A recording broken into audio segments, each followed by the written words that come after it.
Bienvenue dans votre 9-7 sur 7. À la une cette semaine, la Martinique sous l'eau. Les communes du Nord-Atlantique ont été touchées le week-end dernier par les intempéries.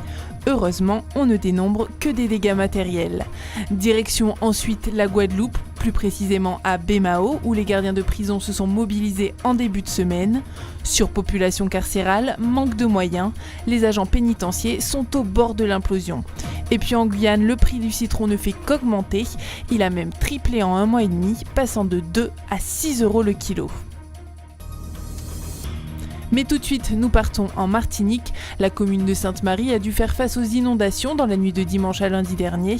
Particuliers comme entreprises ont été touchés.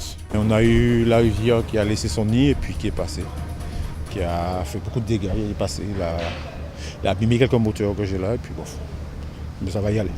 C'est quoi les dégâts? Les dégâts, c'est de l'eau. L'eau, on a eu partout. On a eu nos dépôts de ciment bourrés d'eau. C'est ça, les matériaux, du sable qui est parti, c'est comme ça. Un pont a été endommagé. Rien que pour le réhabiliter, le maire table sur plus de 500 000 €. Le procès du clan Marie-Jeanne n'aura finalement pas lieu en Martinique, mais à Paris. Ce dossier brûlant et politique traversera l'Atlantique. C'est à la demande du procureur général que la poursuite des débats aura lieu en territoire neutre. Un affront avec un fond politique pour l'avocat du président de la CTM. Je dis que c'est une honte. Un camouflet d'abord pour les juges de la Martinique. Une insulte, une injure pour le peuple martiniquais, car tout cela est fait au nom du peuple français. Et ce n'est pas en uniforme mais bien en tenue de sport que les élèves de seconde du lycée de Rivière-Salée ont fait leur rentrée. Ils ont tous participé à une journée d'intégration. Et vous devez vous arranger, vous accommoder, trouver des astuces ensemble pour faire ce parcours. Au programme, chasse au trésor pour prendre ses repères dans l'établissement scolaire et activités sportives pour créer une cohésion de groupe. 6 jours après la rentrée, c'est devant le rectorat que 2 syndicats du corps enseignant, le FSU et le SNES, se sont mobilisés. Plusieurs revendications à l'ordre du jour, le manque de postes et de moyens, mais surtout la réforme des collèges qui ne passe pas. Les syndicats ont été reçus pendant plus d'1 heure et demie par le recteur.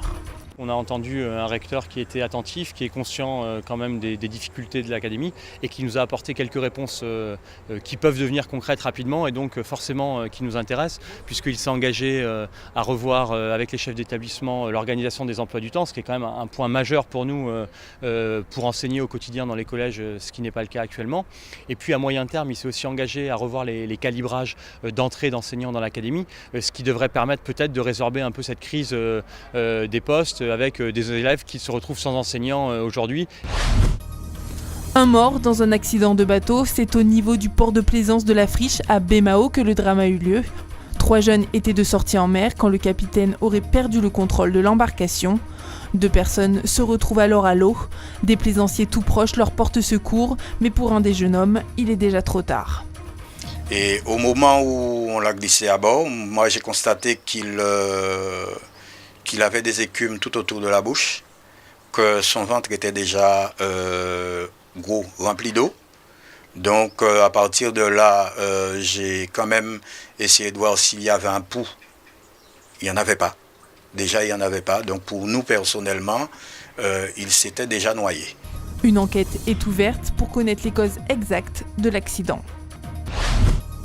On reste à Baie-Mahault où les gardiens de prison ont fait entendre leur colère. Après l'agression de l'un des leurs parents détenus, c'est la goutte d'eau qui fait déborder le vase. Sans raison, gratuitement, il m'a donné un coup de poing. Donc j'ai eu une dizaine de jours d'ITT. Donc je saignais, j'avais la bouche en sang, etc. Je ne m'y attendais pas. Et je peux vous dire qu'un acte gratuit comme ça, psychologiquement, c'est pas facile à encaisser parce qu'on est des pères et des mères de famille, nous venons faire un travail. On sait qu'effectivement il y a des risques, mais on ne s'attend pas que gratuitement on puisse nous agresser comme ça. Le manque d'effectifs, le manque de moyens, la surpopulation carcérale, la liste des problématiques dénoncées par l'intersyndicale des surveillants pénitentiaires est longue. L'entretien avec la direction a vite été écourté.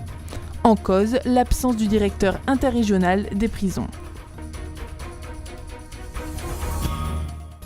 En Guyane, la CTG connaît sa première grève illimitée depuis sa création en décembre dernier. Le syndicat UTG-CTG était mobilisé. Pneus, palettes, tout a été mis en place pour bloquer l'entrée de la collectivité. Principal point de revendication, la discrimination entre les agents de l'ex-région avec ceux de l'ancien conseiller général. Le syndicat SPAT-CTG n'a quant à lui pas souhaité participer à cette grève. Je suis le premier à dire qu'on a des revendications syndicales.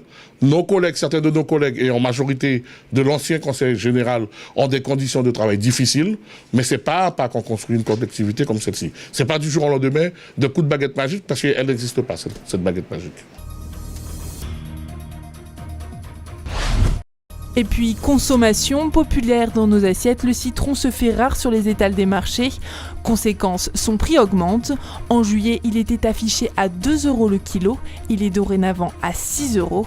Un prix multiplié par 3 en seulement quelques semaines.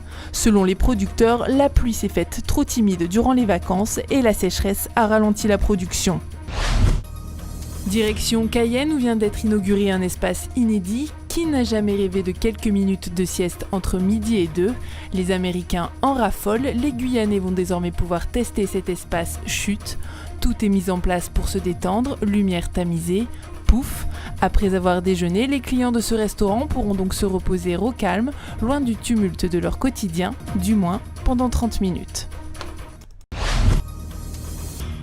Et une fois n'est pas coutume, on s'envole dans l'Hexagone. Plus de 25 000 étudiants ultramarins ont traversé l'Atlantique pour suivre leur scolarité.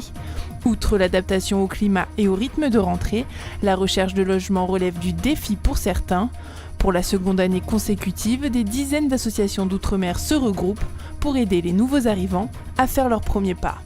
Il y en a qui viennent simplement pour une problématique de logement ou il y en a qui viennent pour une problématique d'emploi parce qu'ils vont chercher un stage en alternance ou un contrat d'alternant. Il y en a qui viennent pour avoir un réseau parce que voilà, ils sont dans des villes étudiantes où ils sont peut-être tout seuls. Ils veulent avoir des informations sur comment ça se passe dans l'Hexagone ou pour les études ou la formation. Et donc du coup, on leur propose à cette occasion d'avoir un panel complet pour ça. 9-7 sur 7, c'est fini pour cette semaine. On se retrouve dimanche prochain pour un zoom sur l'actualité guyanaise, martiniquaise et guadeloupéenne.